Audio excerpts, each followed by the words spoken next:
काले कानून लाने चाहे, खाद की बोरी की चोरी की, लाभकारी मूल्य नहीं दिया, 35 सालों की सबसे बड़ी बेरोजगारी में देश को धकेला, महंगाई से गरीब को और गरीब बना दिया, अमीरों के अरबों के लोन माफ किए लेकिन किसानों के ऋण के लिए आत्महत्या के लिए मजबूर किया, ब्याज की दरें घटाकर मध्यम वर्ग की बचत को बेकार कर दिया,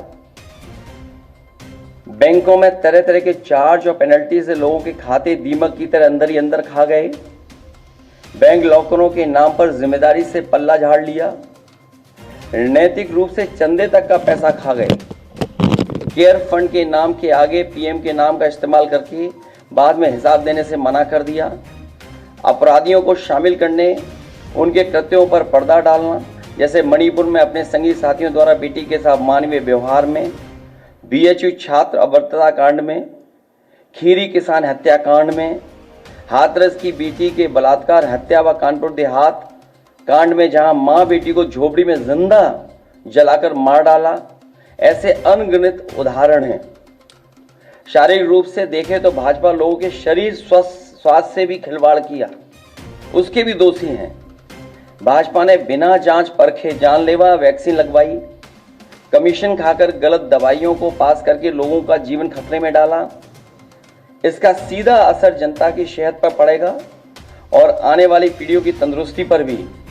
भाजपा पीढ़ियों पर प्रहार की दोषी भी है। न्यायालय तक में अपने लोग पिछले दरवाजे से सेट किए, न्यायाधीशों से खुलकर एक विचारधारा विशेष के लिए बयान दिलवाए, न्यायाधीशों को राजनीतिक पदों पर लालच देकर कानून तक को अपनी भ्रष्ट सोच से मैला कर दिया। यही काम यूनिवर्सिटी, कॉलेज, स्कूलों में किया। नौकरशाही में लेटरल एंट्री के बहाने यही धांधली की। योजना आयोग खत्म किया।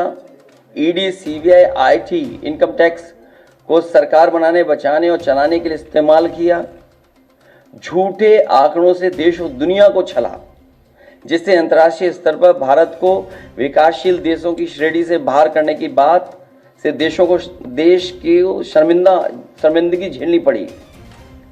विदेशों में बैठे भारतीयों को अपमान झेलना पड़ा।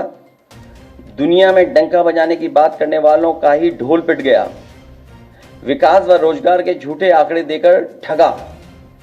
संवैधानिक रूप से संविधान को पहले कमजोर करने पर बदलकर धीरे धीरे खत्म करने की साजिश ही नहीं, अपने लोगों से शरेआम कहलवाया भी। लोकतांत्रिक रूप से जनतंत्र को मनतंत्र में बदलने का दुस्साहस किया। व्यक्ति को व्यवस्था से बड़ा बनाने और बताने का दुष्प्रचार कर लोकतंत्र की भावना का अपमान किया।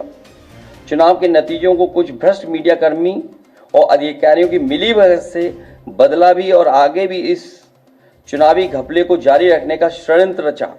हम और आप पूरे जनता के बीच में थे पूरे चुनाव भर, और इतनी तपती हुई गर्मी में, भीषण गर्मी में लोगों ने इस लोकतंत्र को, संविधान को मजबूत बनाने के लिए मतदान किया। कहीं भी किसी जगह पर ऐसा नहीं दिखा कि भारतीय जनता पार्टी के समर्थन में लोग आए हों। उनके टेंट खाली थे, मैदान खाली थे, और इसमें से कई साथी ऐसे हैं जो एग्जिट पोल में शामिल हैं। वो और उनकी संस्थाएं भारतीय जनता पार्टी के लिए बूथ मैनेजमेंट का भी काम करती हैं, समय समय पर बूथ की जानकारी भी देती हैं। जो सवाल हमसे आप पूछ रहे हैं, वो सवाल मेरे मीडिया कर्मियों से ये भी है कि उन लोगों से भी पूछें कि जो एग्जिट पोल वाली संस्थाएं और एजेंसियां हैं, क्या वो भारतीय जनता पार्टी के लिए पिछले कई वर्षों से बूथ मैनेजमेंट का काम कर रहे हैं कि नहीं कर रहे हैं। तो जो लोग उनके समय समय पे बूथ मैनेजमेंट का काम कर रहे हैं, वही एग्जिट पोल मैनेजमेंट के लिए आए हैं। वो माहौल बना रहे हैं, विपक्ष के लोगों को डराना चाहते हैं। ये राजनीति इनकी पहले से रही है और इसी तरह करते आए हैं, लेकिन इस बार जनता भी तैयार है और इस देश का नौजवान से लेकर के हर वर्ग के लोग तैयार हैं कि उन्हें अपने मतदान किए हुए की रक्षा करनी है।